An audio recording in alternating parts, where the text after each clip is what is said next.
Hey, what is up guys, and welcome to Astral Chronicles, a fairly new mobile game published by UBJoy. Now in this video I'll be focusing on the three most important things when it comes to gacha games, at least in my opinion. I'm going to take a look at the gameplay of course, so that'll include the combat, class functions, and anything as far as character progression goes. We obviously have to take a look at the summoning, that's the most important part actually, definitely have to include that. And then lastly, I'm going to show you guys what the social features are in this game, because that's fairly important too when it comes to gacha games. And anyways, with all that said, let's get started. Okay, so the gameplay, I'm gonna call it unique, even though I've played one other game similar to this style, but since the style is fairly uncommon, I'm gonna call it unique. Basically, this is a very story-driven game, as the player is able to move around town and different parts of the world and be able to speak with various NPCs. That's actually how you pick up side quests, is by talking with NPCs, which you can find all of your quests listed on the right side of the screen. The main quest has a yellow text while the side quests are green. Some of the quests do look overwhelming at first because, like how it is with most games, new players aren't familiar with all the locations and all that stuff. But what's great about this game is that there's several ways that the game helps the player with these quests without knowing too much about where everything is. On the map located on the top right of the screen, you'll notice that there's yellow and green icons there to indicate where the player should be going in order to complete the quest. In addition, there is an auto path feature similar to what you'll see in MMORPGs.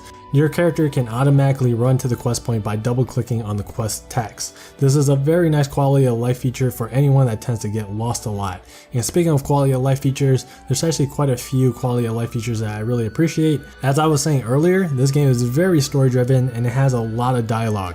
There's quite a bit of dialogue to read, but if you're like me who isn't really a story type of guy, then that's okay. Don't let that scare you away from trying out this game, because unlike some other games, Astral Chronicles actually allows you to speed up the dialogue process, and that's really awesome. You guys are probably eager to see what the combat is like at this point, so let's take a look at that real quick. So the combat is pretty simple. You got your party on the screen and you can move around manually, and in order to attack, all you have to do is tap on the enemy. Your character does have skills and they are all located on the top left corner of the screen. The way to activate these skills is kind of cool. You have to use gestures, and what I mean by that is that notice how there are symbols below the skills. One of them is V-shaped and the one next to that is an upside down V, and the other one is a circle. You basically have to tap and drag your finger to create those symbols or gestures on the screen in order to activate the respective skill. The combat may be simple, but there is more to it than just auto-attacking and activating skills. Bosses and tougher enemies actually do some big damage attacks that's sometimes foreshadowed by a red color.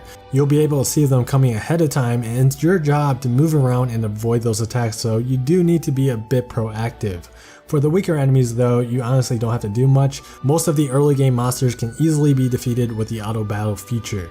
Now the strategic element of the game comes from team building. Each party has 5 members and there's 5 different classes in this game. There's the Guardian, Warrior, Ranger, Sorcerer, Enchanter.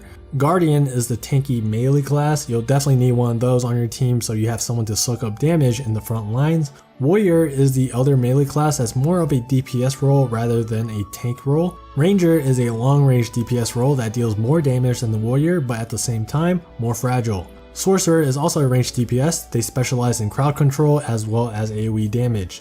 Then lastly, Chanters are an essential piece to every team out there, since they are the only class that can heal and support. To be successful in this game, you want to make sure that your team is well balanced and includes each of these different roles. However, keep in mind that there are some situations where it's better to run multiples of one role, such as 2 healers, but it depends on the boss and the content, so adjust your team and build accordingly if you are having any issues.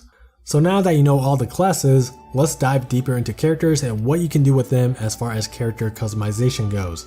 First things first, each character has multiple attributes, 1 talent, and multiple skills. Each character has 8 different equipment slots. There's weapon, hat, gloves, jacket, pants, shoes, and 2 accessory slots. I'm assuming most of the stats come from equipment because that's how it is for most games that I've played. There's also an interesting tab called Bond, which is a way to upgrade and increase attributes. Then lastly, there's a tab called Mastery, which is an additional way to increase a character's stats, such as increasing attack, crit damage, cooldown reduction, and etc. So yeah, as you can see, there's a bunch of things you can do when it comes to character customization. It's probably smart to invest wisely in your characters because some of the resources that are used to upgrade may be difficult to get early on in the game. You gotta use them wisely on the right characters so you don't get yourself stuck later in the game when the fights become more difficult.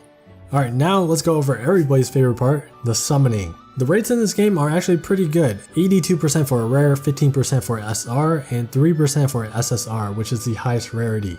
Also, doing a 10 times summon will guarantee you an SR or better character, while doing a 101 summon will guarantee you an SSR character, so players that hoard will definitely get rewarded in this game. Anyways, duplicates will be converted into a hard bond that can be used to redeem other characters in the bond shop. That's actually pretty cool, so your dupes aren't entirely useless. Then lastly, there's a pity rate system, which is always great. Basically, every time you don't summon an SSR, your chances of summoning one the next time is increased and the pity rate will reset once you summon an SSR. So overall, I would say that the summoning in this game is actually quite generous when you compare it to some other games.